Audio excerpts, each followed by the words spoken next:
Good afternoon, everyone. Please welcome to our last speaker webinar for the Speaker Series 2016-2017. Our speaker today is Cynthia Petti. She is the Marketing Director for Lean In Latinas and Director of Operations for 280 Group. And she will be speaking to us about social media presence. And I'm just going to hand it over to her. So thank you so much for joining us. Hi, everyone. Thank you so much for the introduction. I'm really excited to be here and be able to share some of my knowledge regarding social media and professional and personal life experiences to how I got where I am today. And I'm just going to go ahead and share a little bit about me. And with that, I just want to say right now, I can't seem to find the area. There we go. I can change the screen for you to see a little bit about me. There's a lot of different hats that I wear. And with that, I just want to share I'm a small business owner. I am, let's say, the COO, so to speak, with Director of Operations at 280 Group. We do product management, product marketing, and which is training and consulting for large companies. I volunteer my time. I'm a parent. I'm first generation born of Mexican immigrants. My family came here in the 60s. And I also love the beach. I'm also a lot about reading, learning new things, challenging myself, and I enjoy having a lot of fun. And the funny thing is, just sharing my knowledge to you today is something that I consider fun, and it's also something that I get to give back. So I'm really, really looking forward to being here to be able to share this stuff with you. Something that brings me great joy is my family. I really enjoy connecting with people, and I'm a part of several different women's groups.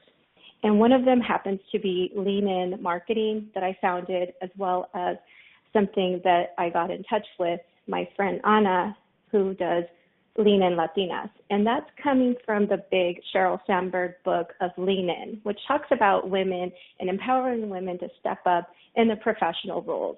And something that I really want to hit home with is this quote here by William Arthur Ward: "Gratitude can transform common days into Thanksgiving, turn routine jobs into joy, and change ordinary opportunities into blessings." And usually when you find something that brings you joy, there's usually a hardship that you were able to power through or that you learned something. And it's in those small instances, if you can find the joy in the darkest situation or something that was a challenge, that's going to make you a stronger person. And that's something that I really, really believe in. With that, because we all have hardships and because life is not perfect, I want to remind you that I am real. I have several different hats that I wear. I'm a mom, I work, and the stuff that I do on a day-to-day basis at the 280 Group varies a great deal. I have my hands in finance, so I have to look at a lot of spreadsheets, make sure the profit for our services and the training that we offer at 280 Group, that there is profitability so we can keep the doors open. I have challenging situations. You can say, when I introduce myself a lot of times, I say, I'm the chief, I'm the fire chief. And I always joke about that because I'll say my boss is the fire marshal and he oversees the big thing, but I'm there putting out the fires on a day-to-day basis. I'm very solutions-oriented, and being solutions-oriented has a lot to do with being resourceful. And being able to be resourceful has allowed me to grow professionally, where if there's something that I haven't done before that's a project that is of interest, and one of those happens to be marketing in the past, I was able to step into it and say, you know what, I'm really curious about this. I've never done it, but I want to learn more. And that's how I grew professionally, is being able to step in, not be afraid, or at first being afraid, and ultimately saying, you know what, I really want to learn this. I don't care if I fail. I'm going to raise my hand and I'm going to say, hey, I want to do that project. And I'm going to give you an example of a project that I did that I had no knowledge of and I really was curious about, and that was our implementation of Salesforce and Pardot, which are some systems that relate to database and sales and marketing content creation. And those are some things that I've gotten to do in my day-to-day role at 280 Group. And I also want to go back a little further because I am a real person. I've had struggles professionally. Not everything is perfect and smooth and goes your way. You're going to have failures, and I've had those. As long as you take those moments and you learn from them, that's the great benefit. So let's see. Out of my failures, I want to give you an idea of where I came from and my struggles. My grandfather came here through the Bracero program to California. I'm sorry, I heard someone. Okay, I'll go on. And so my family came here in the 60s through the Bracero program, and he came as a migrant worker, and he worked the fields. In California, a lot of the immigrants here happened to move here to be part of the agricultural industry. My family was of modest means. I think they had maybe a second grade education when they came here. And my grandparents came here with 7 kids. So they had a very large family. And I learned from my grandparents what hard work meant. They would work maybe 14 to 16-hour days. They'd be out in the fields. And seeing how they worked so hard, I knew that I learned a lot from that. I wanted to be able to work smarter, right? And even though I had an education that my parents felt that, hey, we need to get her, keep pushing forward for me to stay in school. And I say that because in the area that I grew up, I had teachers that would say, I'm really happy if my students only make it to the 8th grade. And that hit a nerve with my parents saying, you know what, we can't have that mindset for our child. We need something that is going to be around people that are going to push her more. And they pulled me out of that school and put me somewhere else where the teachers motivated and encouraged students to go forward with their education. And I received my education, and I have a strong work ethic. And even then, my struggles were, you're supposed to get married, right? Which is great. I have a great family, and it just wasn't right. So I want to be clear that you're going to have struggles, and it's how you come out of that allows you to grow. And what are you going to do to be able to persevere through those situations? And my path was through education. And when I went to college, I want to be clear that one of the biggest regrets that I had was not being as studious as I should have been. And when I finished high school, I unfortunately didn't get the acceptance letters that many of my classmates received. I got a lot of rejection letters. And that was a little bit of a blow to my ego and my self-worth. I thought, wow, all of these colleges are telling me no, no, no. And instead of giving up, what I did is I went ahead into community college. And it was a little bit of high school part 2. I didn't like the feeling. It was uncomfortable enough for me that it really pushed me to study harder, to also not fall into the trap of the social norm that I'm supposed to go out and party, and it's okay to, show up to class in pajamas and not really try. And that woke me up. That woke me up that I really did not want to stay in the area that I was in. That meant that I didn't want to be in agriculture. I knew from a very long time ago, seeing my grandparents work hard in the fields, that was definitely not for me. And I knew it was through my education and my perseverance that it I would be able to flourish. And, you know, I went ahead in college and I got married, which meant I didn't go to college at that time when I got married.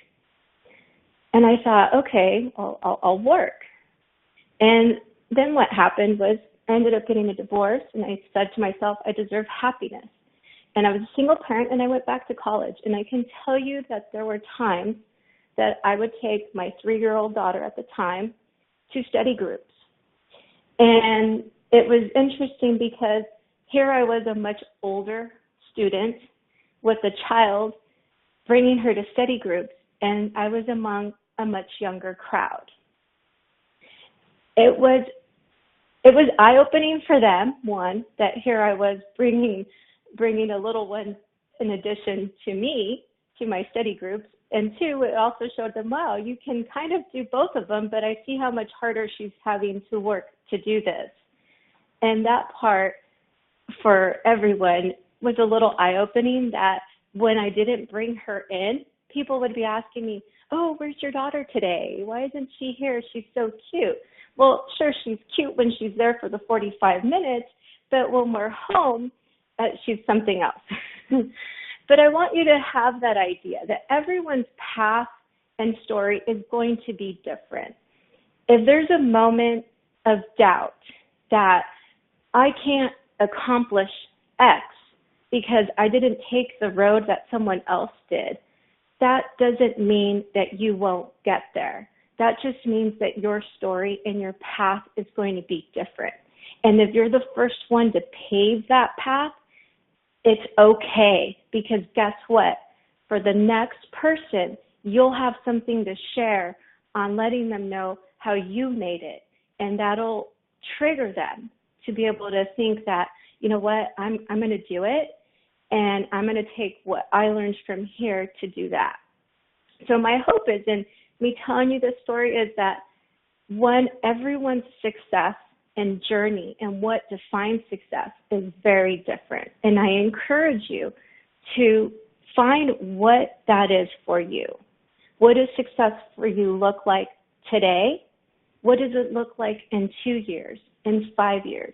Is it to get in that college? Is it to get a certain degree? Is it to achieve a certain salary? Think about those things. One of the biggest life lessons, and this is true to the topic of social media, is to be authentic. One, be yourself. And I'm telling you to be yourself because it's very important that in the media today, you get to see what people want to show you. They're highlighting things to celebrate. They're selling something. They're trying to portray themselves as how they want to be seen. Now, that's great if you're a spokesperson. But today, who I am me, and what you hear today is what you're going to meet if I meet you in person. I'm going to be sincere, because if I am myself here and throughout the social media presence that I have, I don't have to act. I don't have any desire of being in the media in that capacity as an actor, because that's a hard job to have to be a different person all the time. And the importance of being yourself is that you're just you on social media and in person, because that allows you to speak from your center. And speaking from your center is meaning, what are your values? What are your goals? How do you want other people to see yourself? How, when someone is introducing you, how do you want to be presented?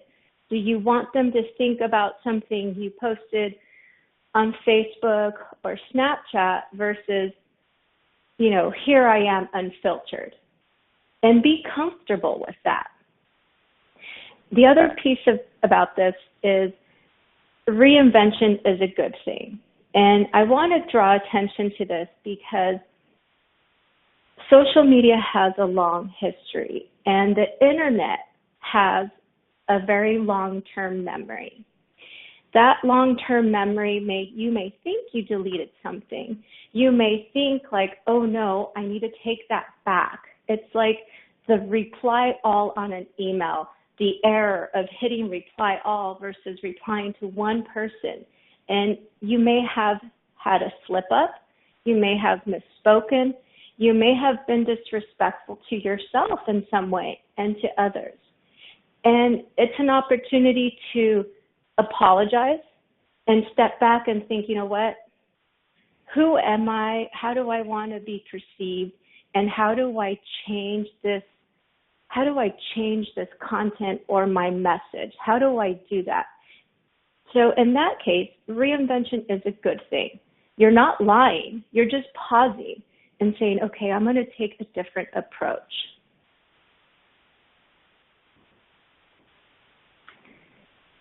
These are funny pictures. And these pictures, I'm going to tell you, were all pictures, profile pictures, that I got off of not the following media sites. I didn't get it off of Facebook. I did not get these off of Instagram or Snapchat. These are profile pictures that people have on LinkedIn. And LinkedIn is the professional social media presence where people put, their resumes, they write a little bit of an executive summary about who they are. A lot of people use LinkedIn as a form to find work. And I wanted to put these up there because these are grown people who are quote unquote professionals who have put this on their LinkedIn site to put out there. And when someone sees this and they're trying to find a job, they're not going to be taken seriously. And I wanted to show this to you because, one, if this is on an adult doing this on a professional site, the question is, the younger generation is probably going to do something maybe a little bit more racy. And you want to be perceived as a young adult. It's going to be hard to be taken seriously if you don't have certain skills. If you're younger and starting out in your college career, getting that internship. And I want you to think about when you see these photos, would you take those people seriously? And the idea is, one, have a professional photo of yourself and smile. These are some examples of some professional headshots. And I encourage you, if you don't have to get a professional photographer to take care of this for you. You can go out with a friend and you can each partner up and take pictures and go through them. And you want to be presented in a way that shows how intelligent you are or that to be taken seriously. You can have pictures that show you how to be fun. And the idea is to know your audience.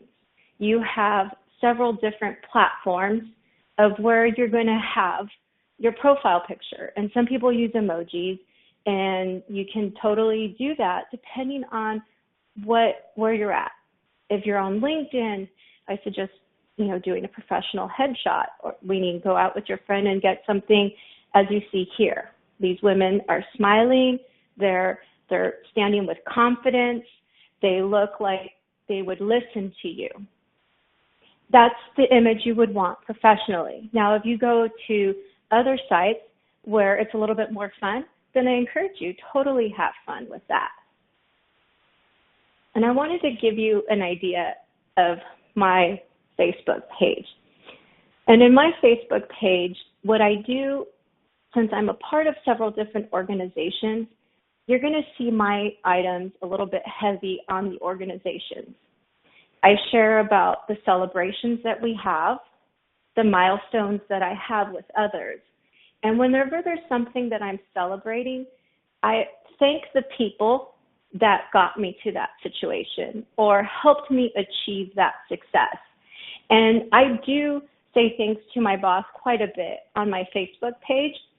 And you'll see, I'm not sure, I believe everyone got the headshot. The first headshot of my bio that was on the invitation for this speaker series, that is my LinkedIn professional headshot. Now, I'm going to give you a tip. When you are looking for a job, an internship, when you're applying to college and they happen to look at your social media feeds, I encourage you to have one picture. That way it is consistent. Have whatever picture it is, have it be professional, smiling, look confident. And then they're going to see that you are consistent all the way through. Anytime anyone is looking for a job, this is what I recommend to them, to have all of their social media profile pictures all the same. That way when employers are looking, they see, oh, here's someone who is consistent. What I see is what I'm going to get, because look at all of these different feeds and we know who we're talking to. In my situation, I have two photos. I have my LinkedIn photo and I have my Facebook photo. And my Facebook, I just make it a little bit fun.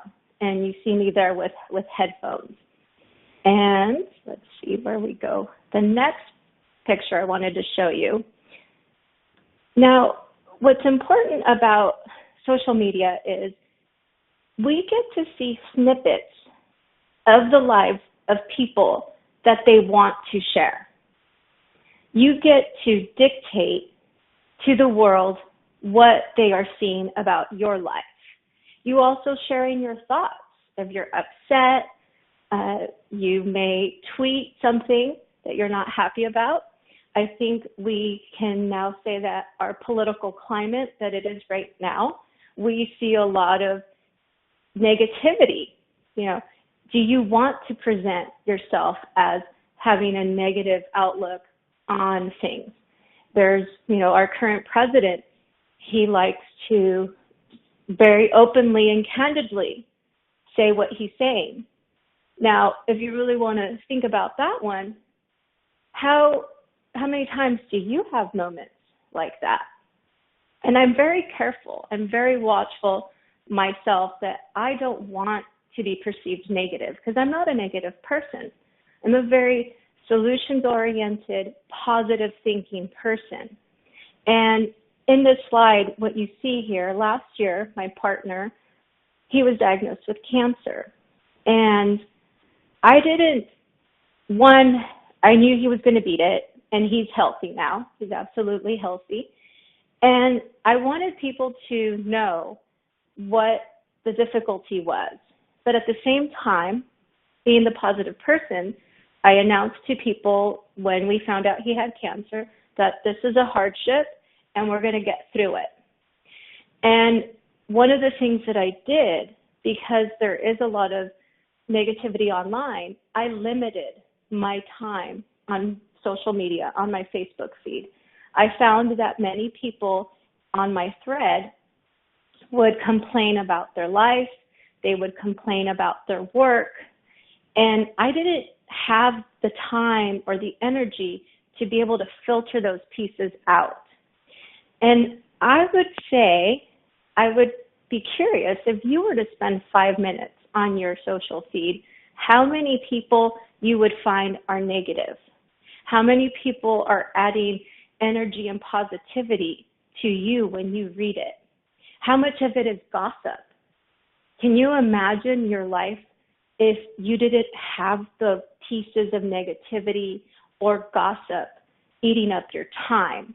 And if you didn't have that eating up your time, where could you focus that energy on doing something positive for yourself?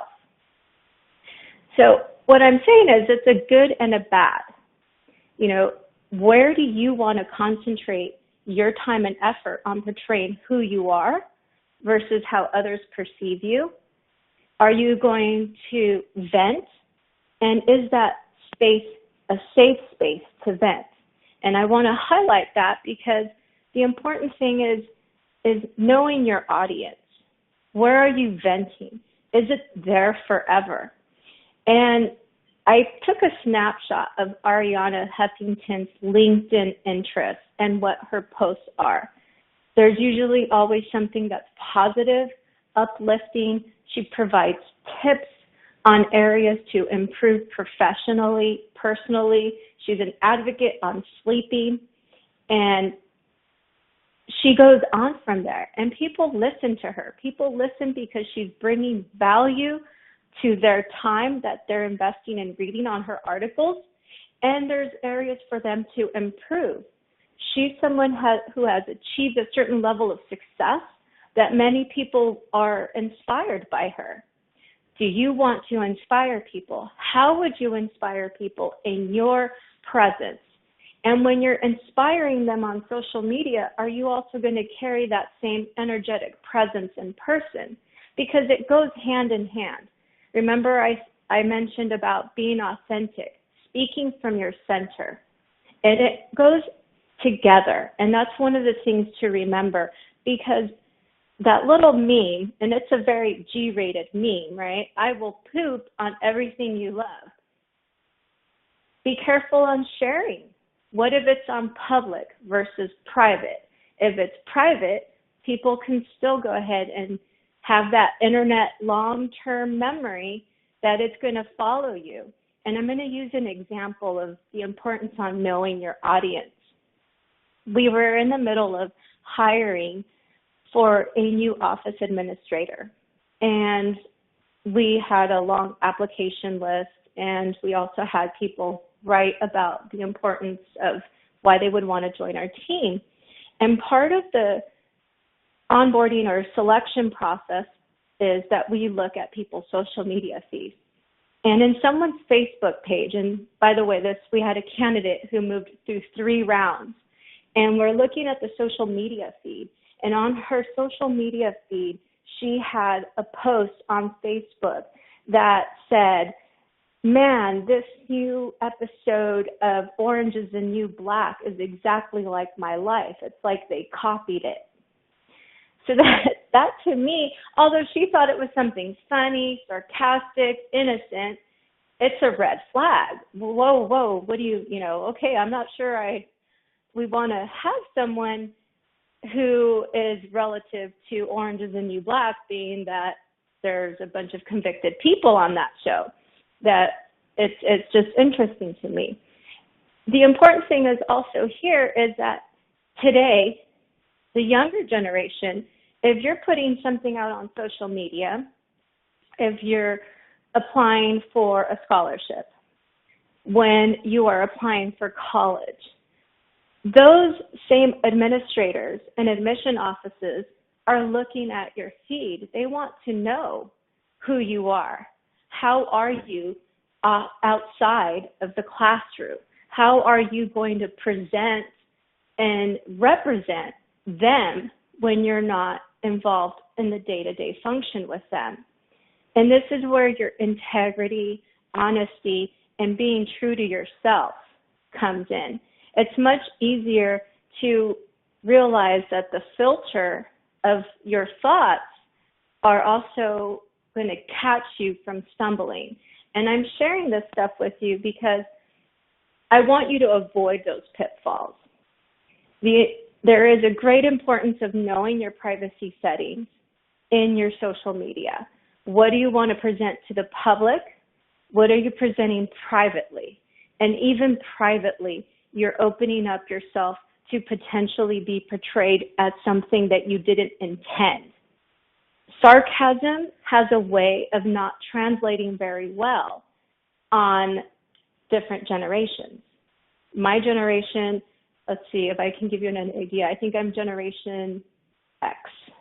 I think that's what it is. I think so. That gives you an idea. I was born between 70s and 80s. And that's different from what your younger generation may think of sarcasm. So just think about that, knowing your audience, how are things going to happen.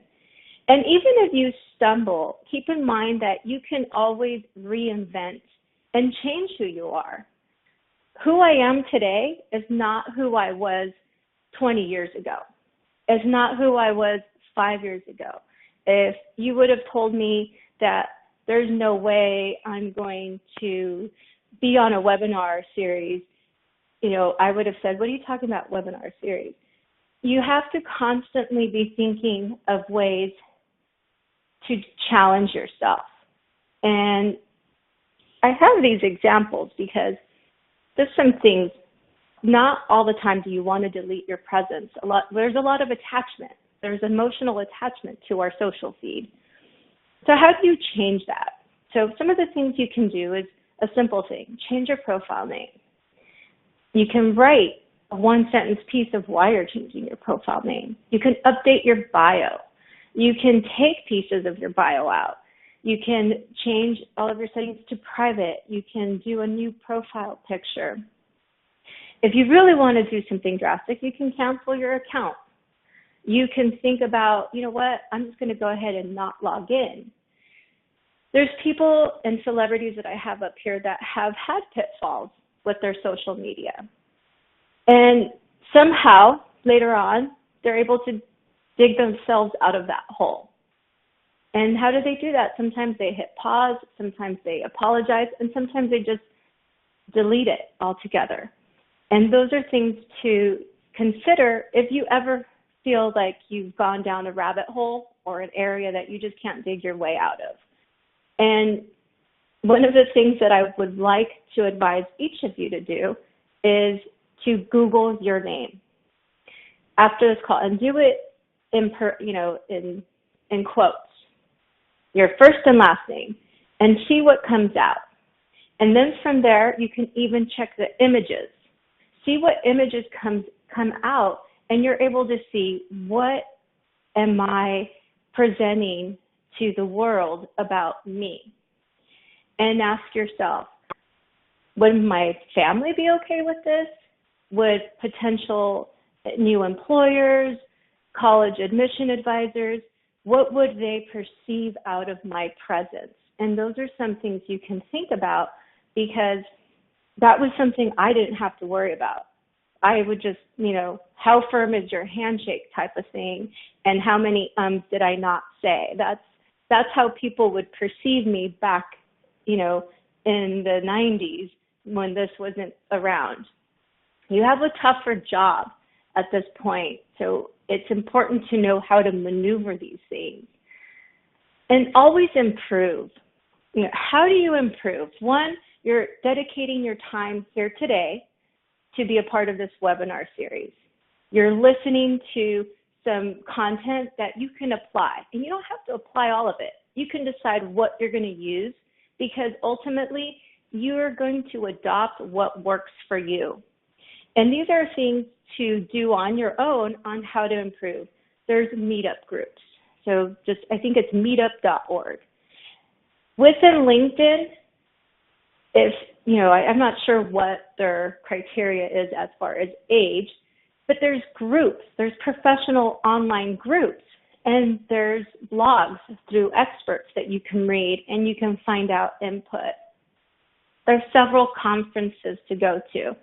One of the goals that I had this year was to attend a conference that would motivate and give me areas to find that are self-reflection areas to improve on later. And I encourage anyone to do goal setting in that way. There's workshops, Eventbrite. You can go to Eventbrite. You can find areas, little workshops within your area. Some of them are free. You can go ahead and search for those. Finding a coach or a mentor. A mentor is someone that has accomplished some goals that you feel are aligned with what you want to do. Or a mentor can be a teacher that is motivating you. A mentor is not there on a day-to-day or a week-to-week. It's someone that would just kind of give you a little bit of guidance. And a coach. A coach is someone, okay, let's think of sports. They're there giving you direction on how to potentially achieve success. And there are life coaches. There are business coaches. Executives have these coaches that they employ. They pay them to make them better.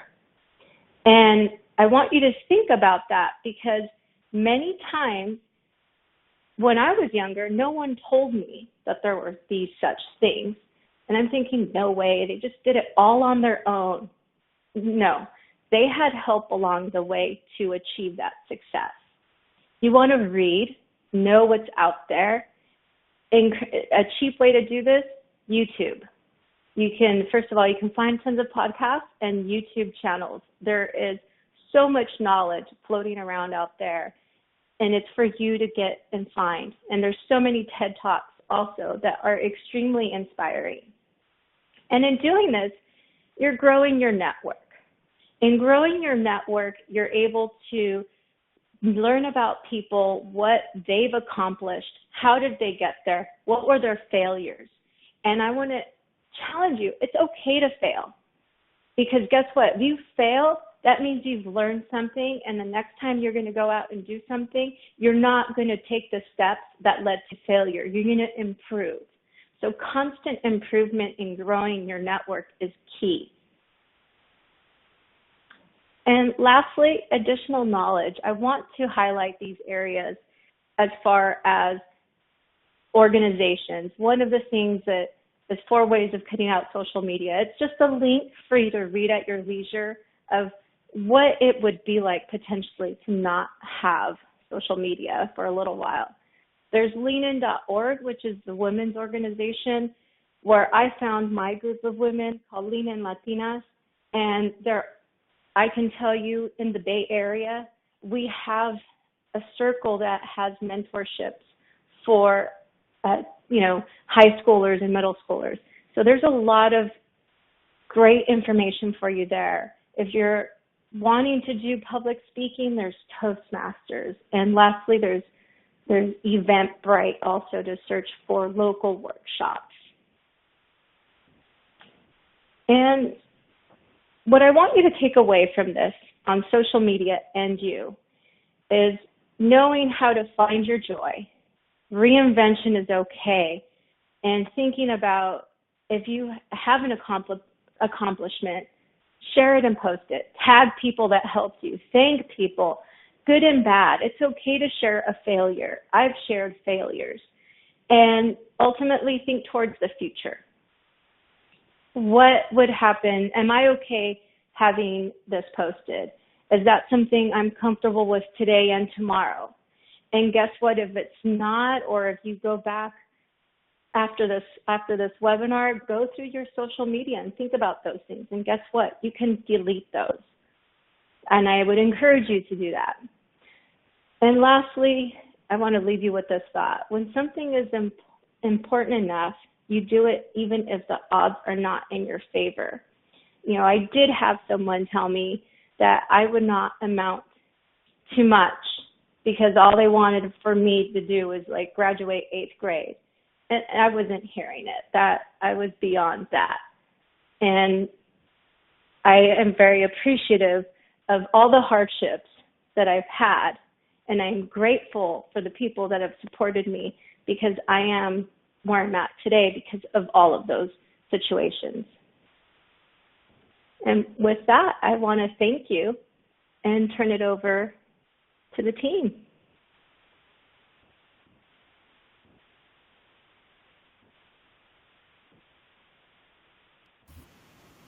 Thank you so much, Cynthia. That was amazing. I learned so much about social media, and I've been on social media for almost 10 years now. So thank you for those wonderful tips. We're going to open it up to questions right now. So if anyone who's dialed in or attending the webinar, if you guys have any questions, please just unmute your lines right now and just ask them here. Or there's also an attendee chat if you're more comfortable asking any questions there. Please go ahead and submit your questions there.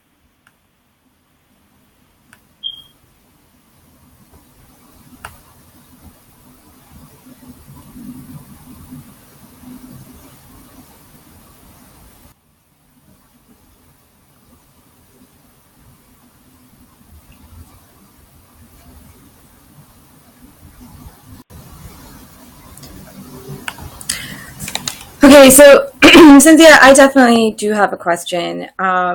So, throughout your talk, you sort of emphasized the importance of being authentic because it's very difficult to have multiple personas, one for online, presence and one for offline presence, but at the same time, you emphasized, like the very dangers of becoming too free on social media because it has such a long history. How do you recommend like we balance, being authentic, but also being not, like also having a presence that's not going to be malicious to us in the future?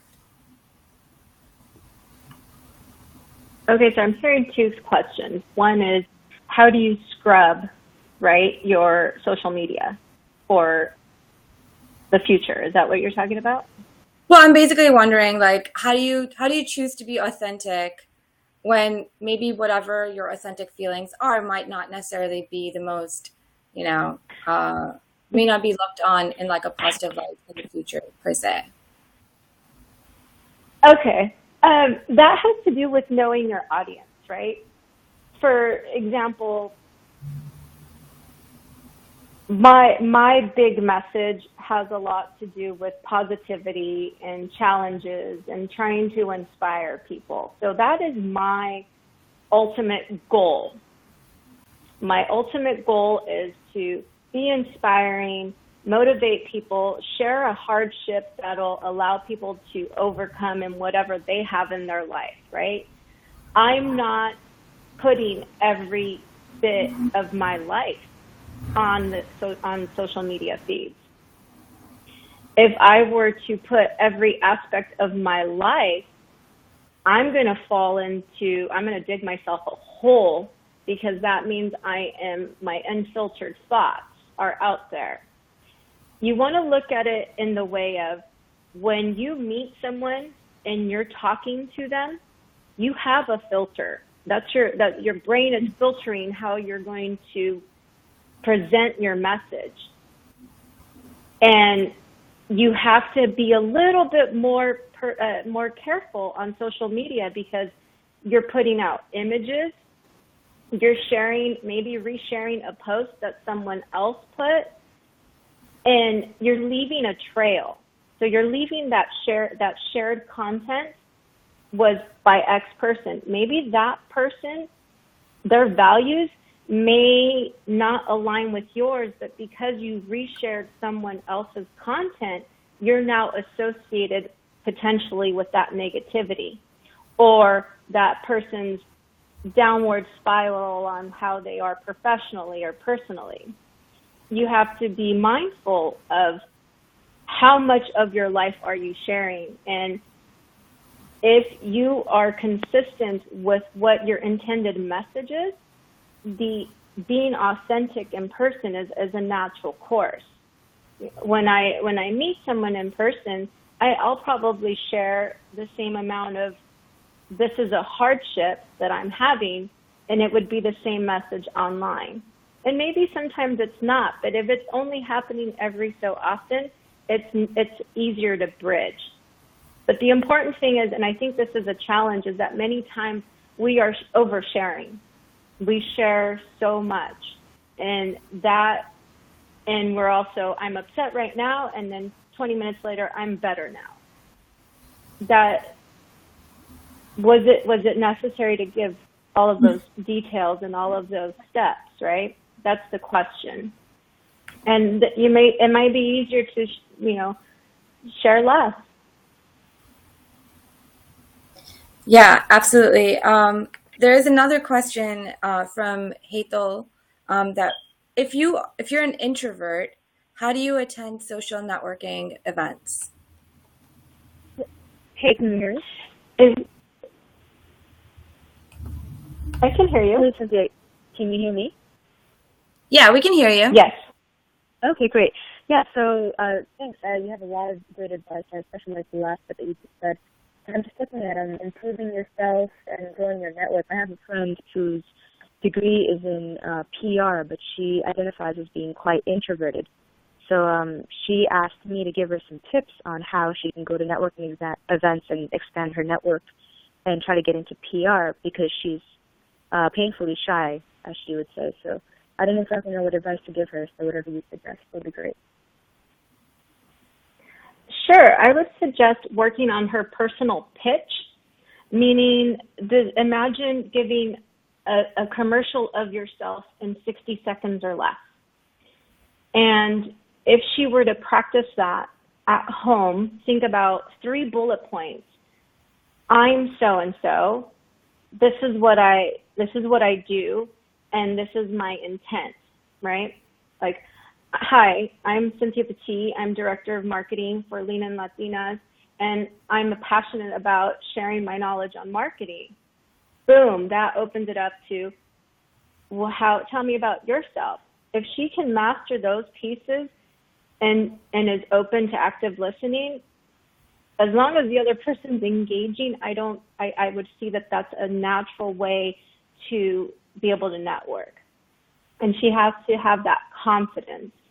And a big thing is, one, knowing how to say that confidently, but also I would encourage her to look at posturing for power.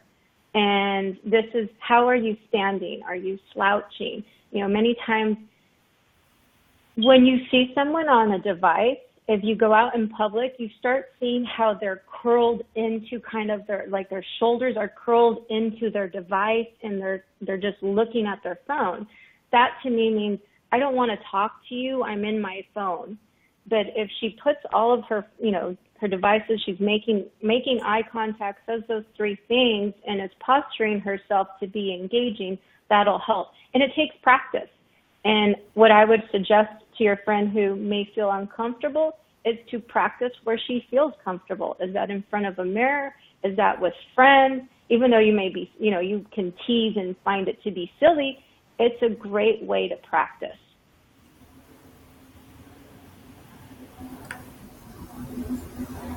That's excellent. Thank you. I actually have one more question for a younger audience. So you talk about expanding your network and reinventing yourself. What if in high school you've already entered into different social circles, and those may not be right for you in terms of your future opportunities or what you want for yourself? What would you suggest for them? I would suggest that they start aligning themselves with the circle that they want, or if that's not possible, find people that are where they want to be, not necessarily in that school, so to speak, that may be outside of school. What is it that is of interest? And that's hard, right? It's even harder when you're confined to, you're seeing the same people all the time. And I'm going to use my work as an analogy and compare it. So I work in an office of 7 people. If I want to improve my social setting, or I know that this person is always late, who is, late from lunch, not doing all of their work, if I'm associating with that person, even though I don't do those things, I'm going to be looked as potentially not very timely and not having a strong work ethic. And if I start disassociating myself with them slowly and find people that are a little bit more responsible, then that's how I'm going to be acknowledged there. And it's hard on the social media front. I would think that the best way to do it is you can, one, hide those posts so that you don't see it. And it's also kind of, as a female, we don't want to necessarily be mean. For me, naturally, I don't want to be mean and I don't want to offend people. But I do start creeping away from people that are negative, because I don't need that negative energy. And to start aligning myself with people on the social media side that are energetic, that are positive. Start following some of those people, whether it is role models at first, and it's not necessarily someone you can engage on a day-to-day basis, but getting some form of positive information and how do I say, getting the scale to tip to the favor that you're looking for. Because once you start tasting the area of the people and surroundings that you want, removing that negativity it's going to be a little bit easier.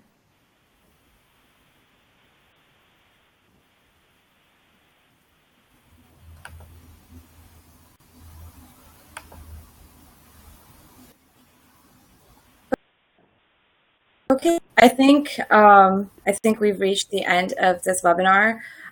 If you guys, if there's anything I've taken away from here, it's to be to be smart about social media presence and also to network as much as possible. So I encourage everyone who's been listening to reach out to Cynthia if you have any more questions, and also to connect with Speak Mentorship.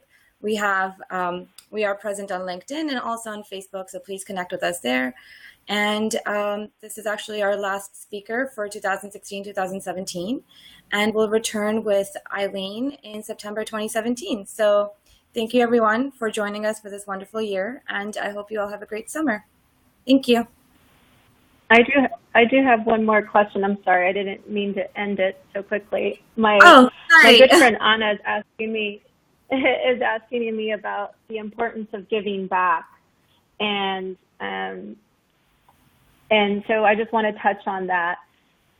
There's so much that as we're growing, you're starting off your career or wherever you're at, there's always great value on giving back.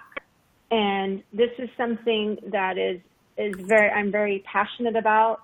I engage my social network as far as not making them just a social network online, but having them surrounded in the presence of them. And it's really important, once you get at any level of knowledge or a milestone of success, whether that is you're a high school graduate, you graduated, let's say middle school, you graduated high school, you're going on to college, there's always going to be someone along the path that you're able to transfer some knowledge, some failures, so that they can succeed. And whether that is volunteering to any local organization, talking to people about your path, there's always going to be opportunity for you to give back. And ultimately, success is what fulfills you.